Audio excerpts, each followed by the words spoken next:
Thank you, Mr. President. Mr. Prime Minister, I congratulate you and the government present here today. Mr. Prime Minister, if there's one topic I didn't expect you to bring up first today, it's healthcare. Well, and I'll tell you why. Because, in fact, saying that change is happening in healthcare is only for the worse, because no change for the better is happening in healthcare. This year, and this year alone, in 8.5 months, 57 babies were born in ambulances. Mr. Minister, 57 babies were born in ambulances during your government, during your time in charge of healthcare. A health minister nobody wanted, whom you insisted on, and her management is there for all to see. Babies are being born in ambulances, hospitals and emergency rooms are closed, and there's a shortage of professionals. And you, Mr. Prime Minister, come here and say that the change continues. What change is continuing? But what's more, we learned that in just 1 month, 8,000 more people were left without a family doctor. Another 8,000 people were left without a family doctor by the party leader, Antonio Costa, who said that with the PSD, we'll end the shortage of family doctors. And so, Prime Minister, forgive me, but today we need to respond to this. What change is happening in healthcare? What can guarantee those watching us? Perhaps in the most decisive and fundamental area that something is actually being done. Because if not, today, when we look frankly, the difference between the Montenegro government and Antonio Costa's government in healthcare is zero, and that is very negative for Portugal. Thank you, Prime Minister. Minister, I frankly don't want you to tell me that you're doing a little better than the PS did, because let's be honest. Doing a little better than something that was so difficult to do, right? I mean, doing a little better than the Socialist Party can't be the country's ambition. I gave you concrete data. 57 babies were born in ambulances. What is your response to that?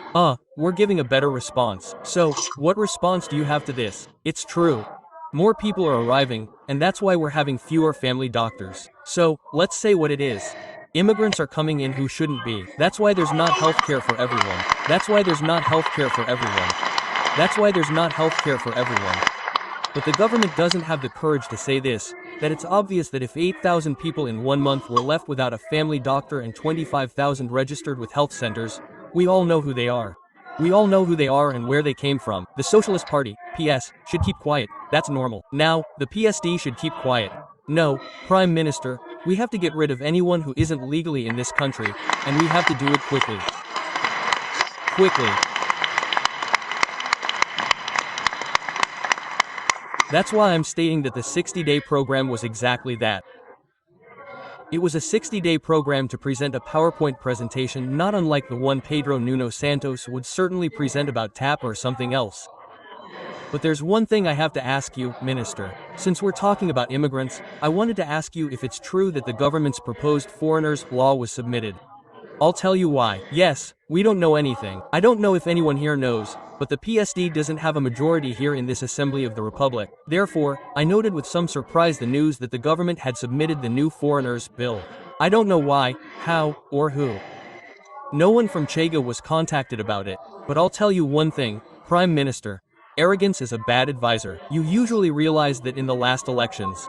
And I also thought I realized that this wasn't a majority parliament and that it's worthless, with all due respect, for one of your ministers to talk about immigration every Monday, Tuesday, or Thursday.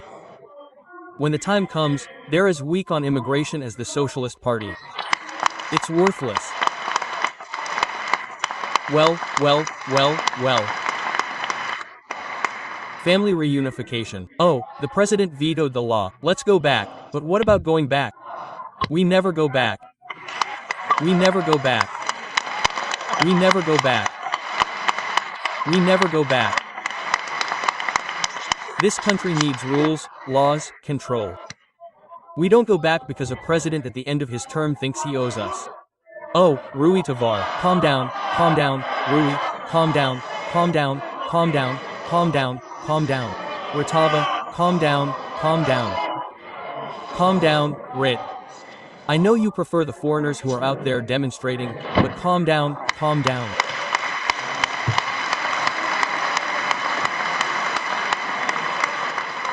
Please continue, Mr. Deputy Andre. So, Mr. Prime Minister, speaking from someone there, the foreigners unit they promised us has no building, no vehicles, no commanders, no troops. Nothing.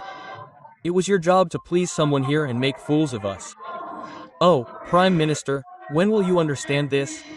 Either we stand firm on immigration, or immigration will destroy Portugal. If you don't understand this, let us govern to understand. Prime Minister, we must respect what the President of the Republic decides to do and what he returns to this house. But do you know what is more important to me than what the President of the Republic decides to do? Do you know what is more important to me than what any of you decide to do? It's the vote of the Portuguese people, which was what decided what had to be done on the 18th. Because the Portuguese people said on the 18th that they wanted less immigration, they wanted border control, they didn't want foreigners arriving and being ahead of Portuguese people in the National Health Service. They didn't want that. They didn't want foreigners' children to be ahead of Portuguese people in daycare centers where there are no vacancies. They didn't want that to happen. They didn't want that to happen. And if preventing that requires the will of the Prime Minister, the President of the Republic, whoever it may be. I'll give you some news, Prime Minister. We will go against anyone's will to put the Portuguese first in this country. We will go against anyone's will. So, since we're talking about the Portuguese and the Minister of Cohesion is here, perhaps today would be another good day to talk about this. When questioned about the tragedy of managing the fires they had with houses inherited from Portuguese immigrants abroad, this is what the minister said. They should have insurance. They should have insurance for the Portuguese who are abroad working. Those who come here are open bars and racketeering to do everything. And our people abroad should have insurance. They should have insurance, the minister said here. The Minister of the Republic said here. They should have insurance.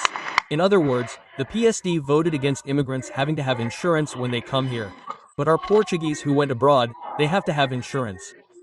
Prime Minister, this is no tantrum. It's for you to understand that you are a minister of Portugal, not of Bangladesh, nor of India, nor of Pakistan, nor of any other country. You are a minister of Portugal. And so, I wanted to give you the opportunity in this debate today to refute what the minister said and to tell you that, with all due respect to you, Mr. Minister, this is utter nonsense spoken by a sovereign body that offends the dignity of the Portuguese people. Mr. President, I would like to make a point before continuing. Please.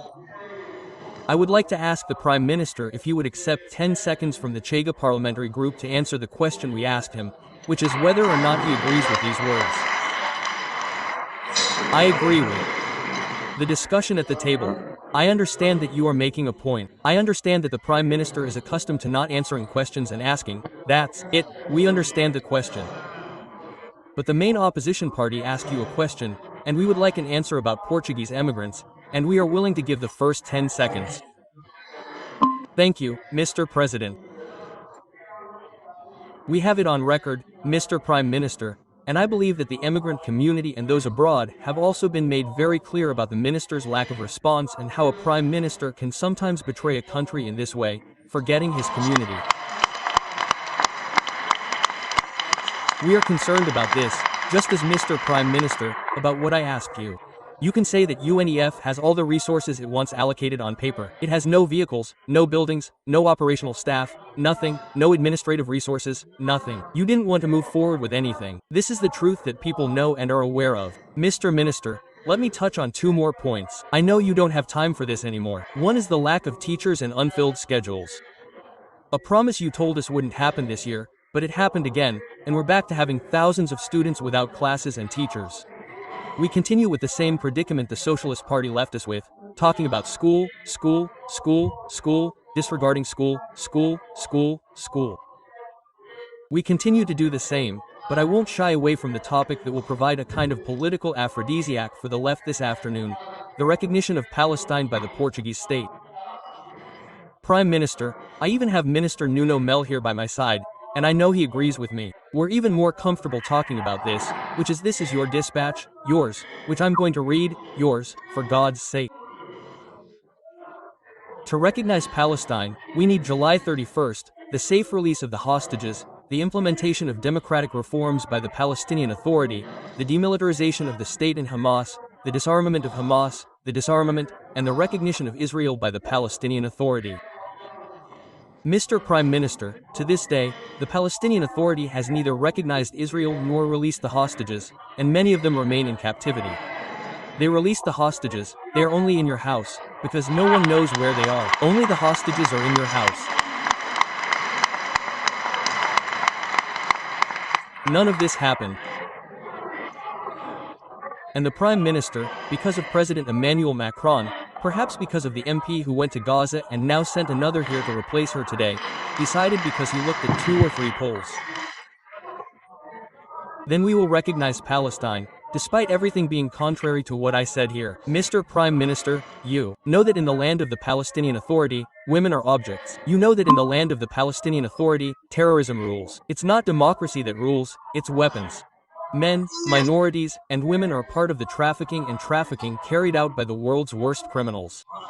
And what do? Let's go and recognize them. And yes, sir, they are a state. Now, benefit from it. Oh, Prime Minister, this isn't what you promised us. This isn't what the right wants. This isn't what the right demands. And I could understand Dr. Jose Luis Carneiro doing this. I sincerely understood.